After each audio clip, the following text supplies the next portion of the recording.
नमः कमलनाभाय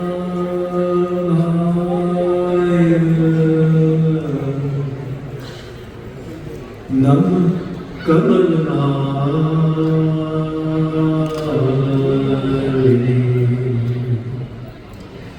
नमः कमलनाभाय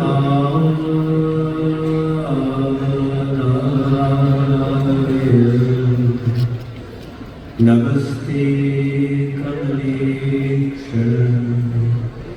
यो ब्रह्माणं विदधाति पूर्वं यो वेदांश्च प्रणोति तस्मै तत्त्वमहादेवमात्मबुद्धिप्रकाशं मुमुक्षुर्वै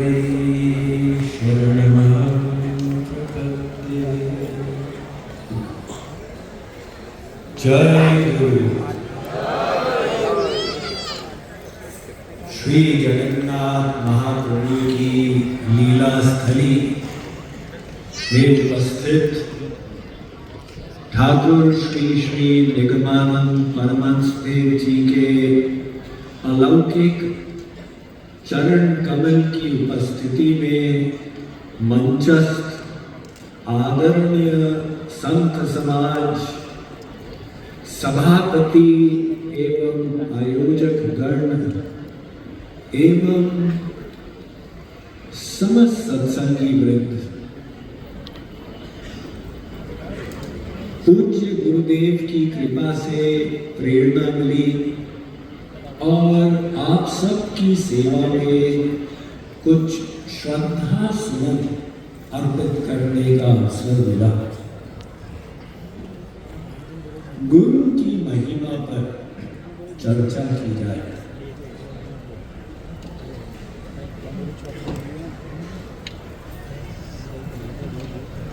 पृथ्वीराज छत्रपति शिवाजी का नाम सब जानते हैं। हमारे भारतीय इतिहास के वीर राजा हुए। उनके गुरु तुल्य थे समर्थ रामदास। एक दिन छत्रपति शिवाजी अपने महल के छत पर खड़े थे। गुरुदेव भिक्षा का कटोरा लेके अंदर सड़क पर पधारे। भिक्षाम देही।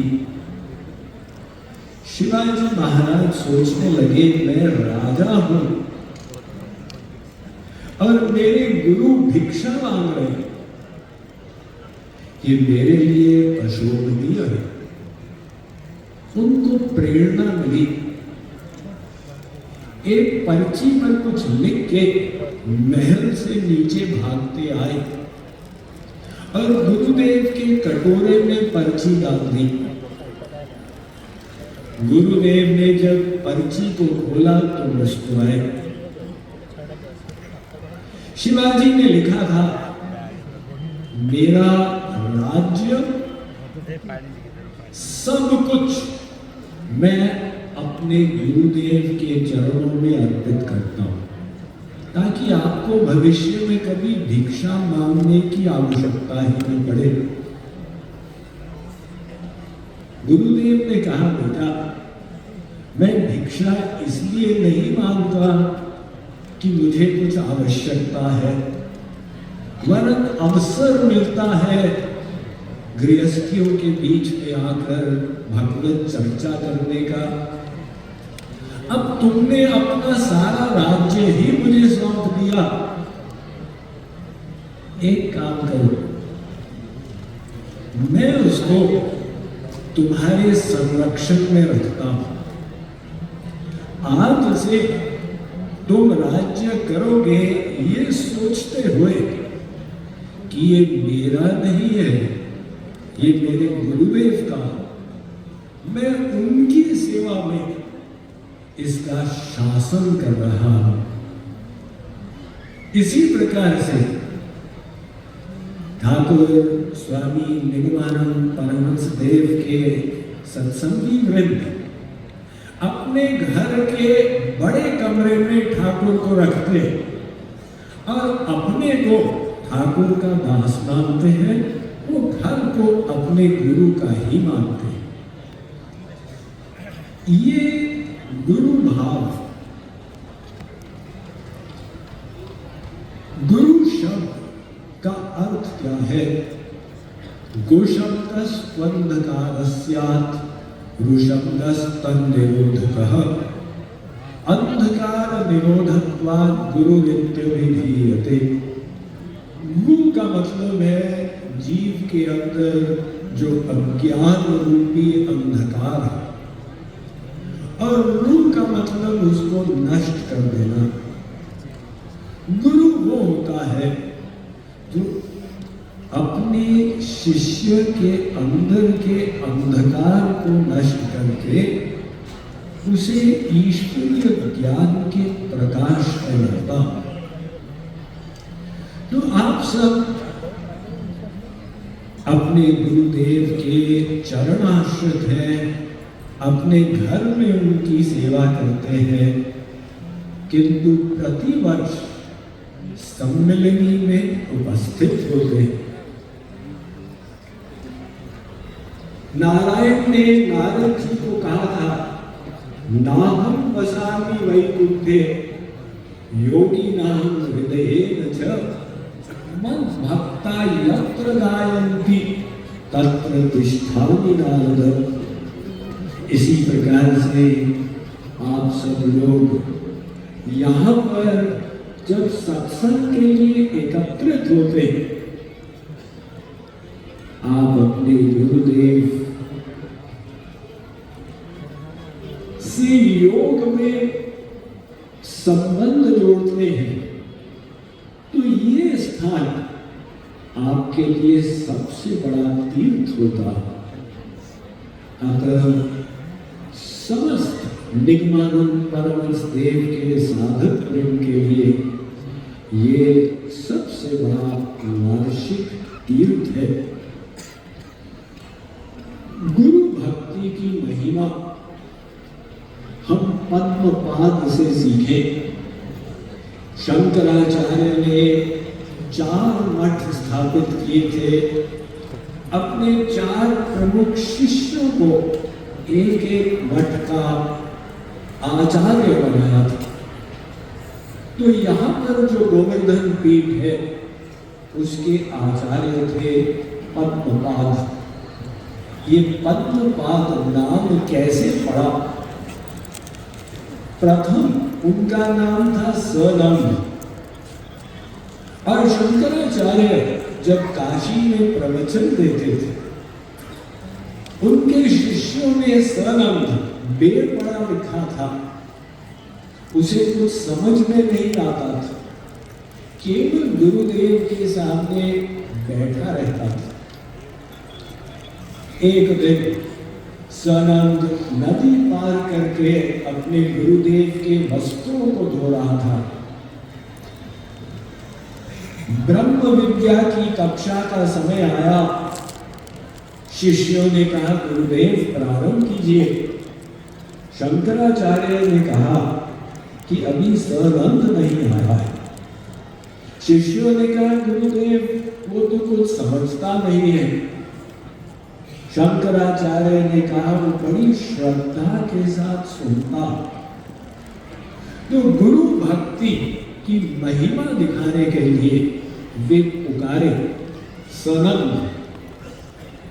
जैसे सनंद ने सुना, उसने कहा, गुरुदेव बुला रहे हैं।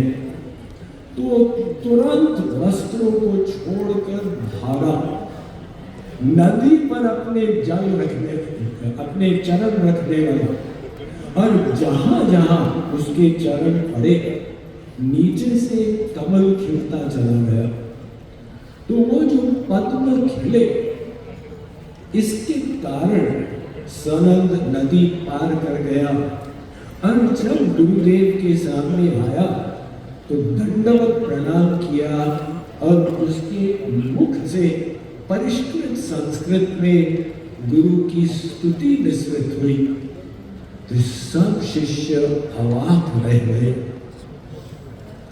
हमारे इसीलिए उनका नाम सनम से पड़ गया पद्मपाद, जिसके चरण के नीचे पद्म खिले थे।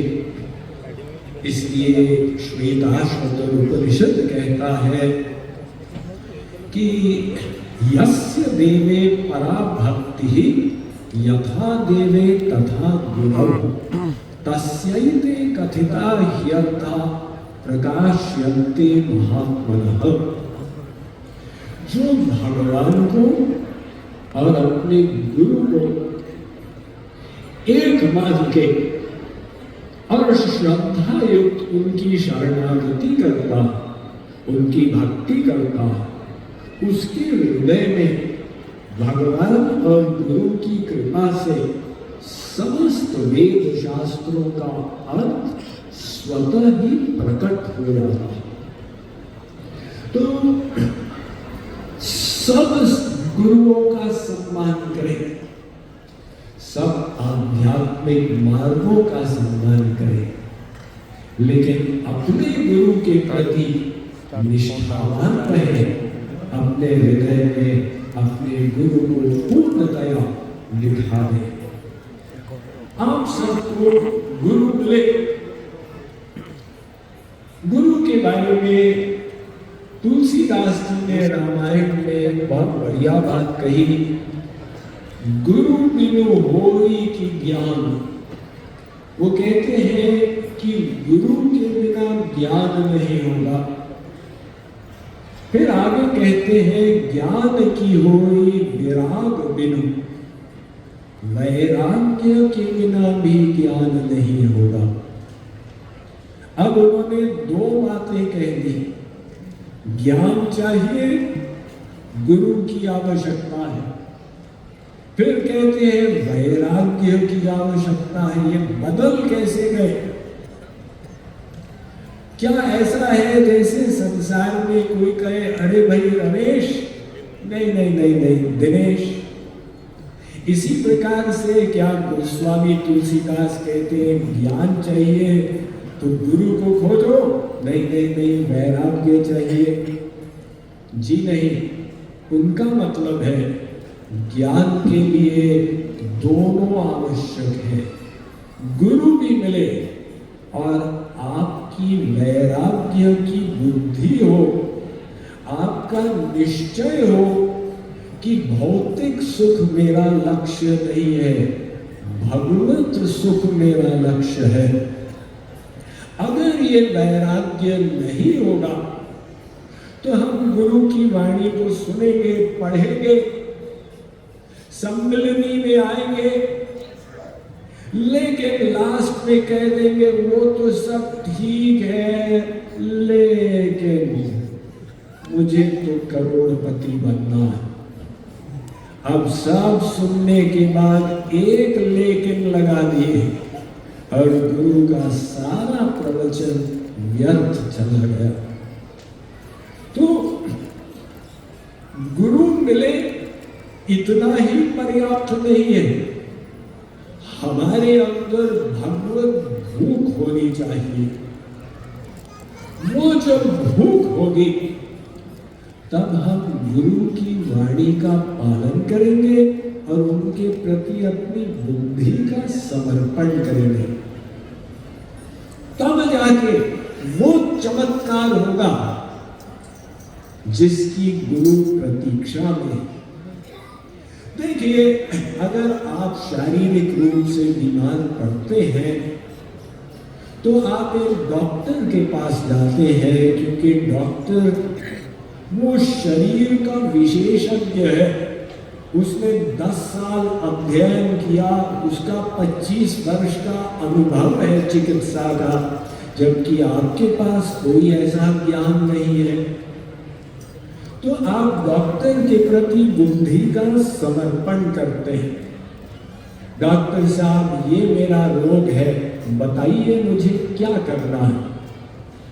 डॉक्टर सब जांच करा के कहता है मैंने रोग को पकड़ लिया, अब तुम बुद्धि मत लगाना, अब मैं बुद्धि लगाऊंगा। ये परहेज रखना, ये दवाई लेना, 2 बूंद 1 चम्मच पानी में दिन में 3 बार 2 मास के लिए तो इलाज हो जाएगा। हम ऐसा करते हैं। अब उसमें अगर हम बुद्धि लगा दें कि डॉक्टर साहब आपने कहा 2 बूंद 2 मास के लिए, मैं पूरी शीशी आज ही पी लूं तो 1 ही दिन में ठीक हो जाऊंगा। डॉक्टर कहेंगे तुम पहले अपना मानसिक इलाज करो, उसके बाद मेरे पास आना, वरना सारी दवाई आज ले लोगे तो फिर राम नाम सत्य चले जाओगे संसार से।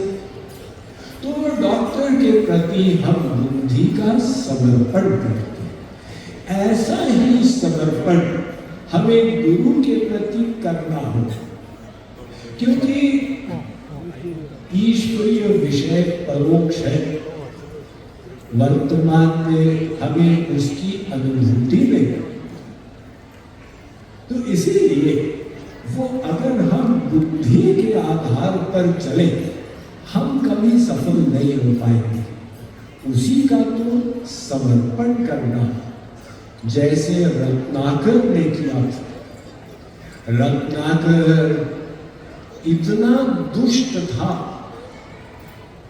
कि तमाम उसने हत्याएं कर दी थी, किंतु जब गुरु नारद मिले उन्होंने कहा तुम ये सब पाप किसके लिए कर रहे हो? रत्नाकर ने कहा अपने परिवार जनों के लिए कर रहा हूं। गुरुदेव ने थोड़ा चिंतन कराया कि इसका फल वो तो भोगेंगे नहीं, तुम भोगोगे। रत्नाकर ने कहा ऐसा कैसे? नारद ने कहा जाके पूछो तो सही। तो रत्नाकर गया, पत्नी से पूछा, बच्चों से पूछा कि तुम्हारे संरक्षण के लिए मैं इतना पाप करके पैसा कमाता हूं, इसका जो कर्म का फल है तुम भी भोगोगे ना? पत्नी ने कहा पतिदेव मेरा काम है रसोई बनाना, आपका काम है पैसा कमाना, उसमें आप यदि पाप कर रहे हैं तो आप उसको भोगे। रत्नाकर को अचानक बोध हुआ कि संसार में कोई मेरा नहीं है। ये जो वैराग्य की बुद्धि जागृत हुई, वो वापस आया नारद के पास। उसने नारद को रस्सी से बांध दिया था कि गुरुदेव आप भागना मत। खोली रस्सी और कहा गुरुदेव मैं गड़बड़ में था, बताइए मुझे क्या करना है, किससे कल्याण होगा? नारद ने कहा तुम बैठो और बस मरा मरा बोलो, क्योंकि तुम राम राम तो बोल नहीं पा रहे। रत्नाकर ने ऐसा ही किया। उसने ये नहीं कहा गुरुदेव कितने वर्षों में भगवत प्राप्ति होगी, आप दोबारा कब आएंगे, ऐसा न हो कि आप आए ही नहीं और मैं यहाँ मरा मरा बोलता रह जाऊं। जैसे गुरुदेव ने बोला उसने वैसा ही किया। हजारों वर्ष बीत गए और वहां से वो पूरी दीमक ने उसके शरीर को घर बना लिया। दीमक को संस्कृत में बल्मीक कहते हैं, उसी से उसका नाम पड़ा वाल्मीकि। लेकिन वो महापुरुष बन के उठा, उल्टा नाम जपत जग जाना, वाल्मीकि भय ब्रह्म समाना। तो ये बुद्धि के समर्पण का परिणाम। ऐसा समर्पण तब होगा जब हमारे अंदर ईश्वरीय भूख तीव्र होगी। जब तक वो भूख तीव्र नहीं होगी, हम सुनेंगे यहां से, निकाल देंगे यहां से, अंदर से परिवर्तन नहीं आएगा।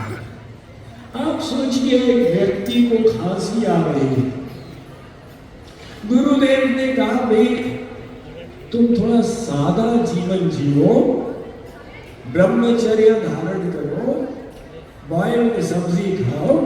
ये क्या अनबन तुमने अपना लाइफस्टाइल बनाया हुआ है। लेकिन वो गुरुदेव की बात नहीं मानता। किंतु जब मेडिकल चेकअप के लिए गया अपोलो हॉस्पिटल, तो डॉक्टर ने एक्सरे को देख कर कहा, तुमको तो टीबी है। उसने कहा, टीबी डॉक्टर, मैं मर जाऊंगा? डॉक्टर ने कहा, आजकल तो टीबी का इलाज संभव है, किंतु जैसा मैं बोलूंगा वैसा ही करना होगा। क्या करना होगा डॉक्टर साहब, बोलो। डॉक्टर ने कहा, जो मैं फल तरकारी लिख के दूंगा वो ही खाओगे। बिल्कुल डॉक्टर साहब। सब दोस्त रिश्तेदारों से 1 मास तक नहीं मिलोगे। अरे डॉक्टर साहब, व्हाट्सएप भी नहीं करूंगा। अपनी दुकान को बंद रख के बेड रेस्ट करना। ठीक है डॉक्टर साहब, जैसी आपकी इच्छा। 3 लाख की व्यवस्था करनी होगी। सब व्यवस्था है डॉक्टर साहब। देखिए, वो व्यक्ति 1 मिनट में भोगी से योगी बन गया। कहा तो गुरु को कहता था, गुरुजी आप क्या लेक्चर देते हैं, हमारे लिए नहीं है। और 1 क्षण में उसने रसनेंद्रियों को नमस्कार कर दिया, धन से वैराग्य हो गया, परिवारजन से दूर रहता है, सब शारीरिक सुखों को त्याग दिया। क्यों? क्योंकि उसके समझ में आ गया है, अगर ऐसा नहीं करेंगे तो मरेंगे। तो इसी प्रकार से जब हम लोग भी अपनी बुद्धि से निश्चय करेंगे, कितना भी संसार मिल जाए, आत्मा का सुख का प्रयोजन नहीं होगा, तब फिर हम भी गुरु के प्रति समर्पण करेंगे। वो समर्पण में जरूरी नहीं है कि संन्यास ही लिया जाए, बल्कि कर्म योग का आदर्श भगवत गीता में, कर्म योग हमारे भारतीय इतिहास में अनेक संतों ने अपनाया और सिखाया। कर्म भी करो, किंतु कर्म के साथ साथ योग में हो। हम कर्म तो संसार में सभी करते हैं, लेकिन हम लोग योग में नहीं रहते। हमारा मन ये भूतकाल का शोक करता है, भविष्य की चिंता करता है, वर्तमान के तनाव से युक्त रहता है। और गीता कहती है, ये सब कुछ छोड़ो, सर्वेषु कालेषु माम अनुस्मर युद्ध च। अर्जुन तू क्षत्रिय है, तेरा धर्म है युद्ध करना। मैं ये नहीं कह रहा कि अपनी गृहस्थी को छोड़ के जंगल में चला जा, तू अपना कर्म करता जा, लेकिन सर्वेषु कालेषु माम अनुस्मर, हर समय मेरा स्मरण कर। अर्थात मन अपने गुरु में और शरीर से संसारी कर्तव्य, इसी को कहते हैं कर्म योग। और केवल इतना नहीं, गीता कहती है सर्वेषु कालेषु, हर समय भगवान का स्मरण हो। कह हनुमंत विपत्ति प्रभु सोई, जब तब सुमिरन भजन न होई। हनुमान जी ने कहा, हे प्रभु, एक ही विपत्ति है इस संसार में, वो क्षण जिस क्षण हम आपको भुला दें।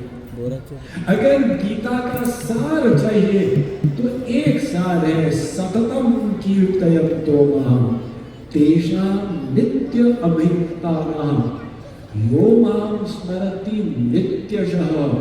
बार बार श्री कृष्ण कहते हैं, अर्जुन निरंतर स्मरण कर।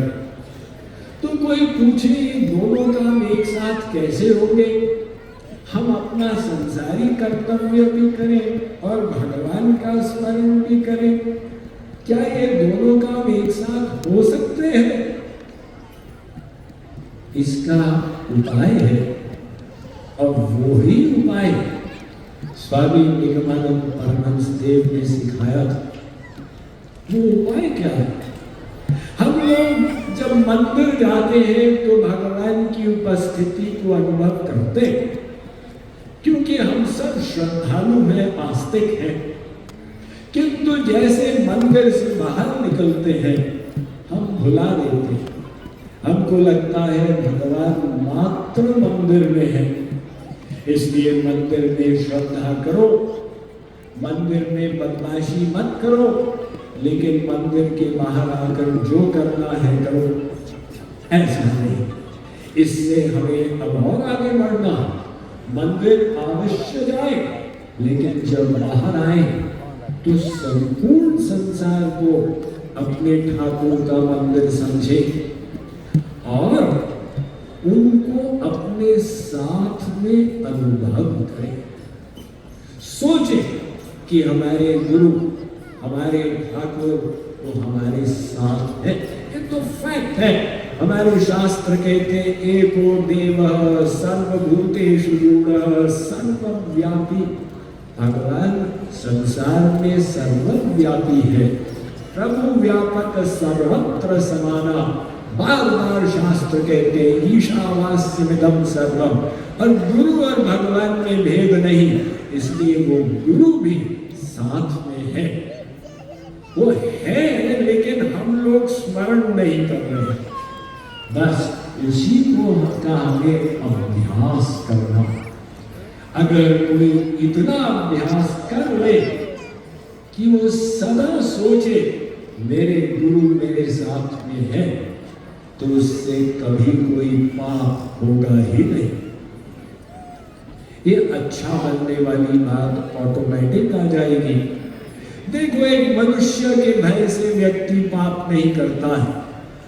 एक व्यक्ति रात के 12 बजे अपने घर से निकला चोरी करने के लिए, उसको लगता है कोई देख नहीं रहा। पीछे से उसका दोस्त आया, उसने पीठ थपथपाई, अरे भाई क्या कर रहे हो? उसने देखा मैं अकेला नहीं हूं, तो उसने बात मोड़ दी, नहीं नींद नहीं आ रही थी इसलिए बोल रहा था। एक मनुष्य देख रहा है, इसलिए हम पाप नहीं करते। और हमारे गुरु भगवान सदा हमें देख रहे हैं। अगर हम सोचेंगे तो ऑटोमेटिक अपने विचारों को हम श्रेष्ठ बनाएंगे। तो ये सब करने के लिए हमें गुरु से क्या प्राप्त करना? अब गुरु की कृपा तो चाहिए ही, लेकिन कृपा तो परिणाम होगी जब हम अपनी ओर से गुरु से ज्ञान प्राप्त करेंगे। गृणति ज्ञानम इति गुरु, गिरति अज्ञानम इति गुरु, गुमरावती इति गुरु। तो गुरु का सम्मान ये हो कि हम गुरु के ज्ञान को हम धारण करें। इतना हमारी जो बुद्धि है वो ही गड़बड़ में पड़ी।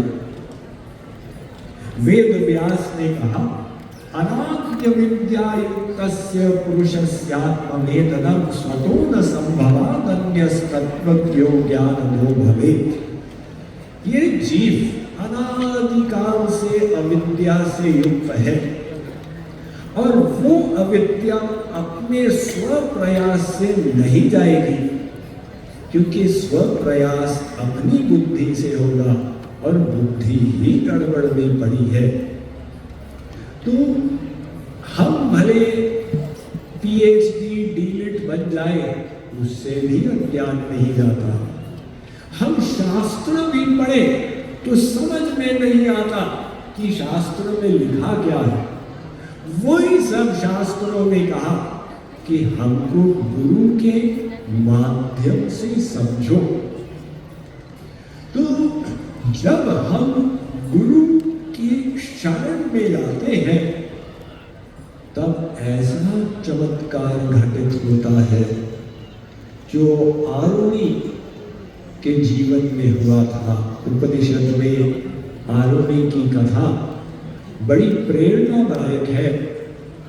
गुरु आयोधौम्य का आश्रम था और धान की खेती थी। रात को जबरदस्त वर्षा होने लगी गुरुदेव ने शिष्यों को कहा कि देखो ये पानी इतना है, इसका प्रवाह ऐसा होगा कि मिट्टी की मेड़ को तोड़ कर निकल रहा होगा। तो जाओ और अगर कहीं टूटी हो उसको बांध दिया हो, अगर पानी बह गया तो खेती कैसे होगी, अगले साल तुम खाओगे क्या? एक एक करके शिष्य गए, वो जितना भी उस पर प्रयास करें, मिट्टी डाले, पानी मिट्टी को बहा देता था। लास्ट में गुरु जी का वे पड़ा शिष्य था आरुणि। गुरु जी ने उसको कहा बेटा तुम जाओ और देखो क्या हो सकता। वो भी गया पूर्व शिष्यों के समान, उसने भी वहां मिट्टी डाली, लेकिन मिट्टी बह गई।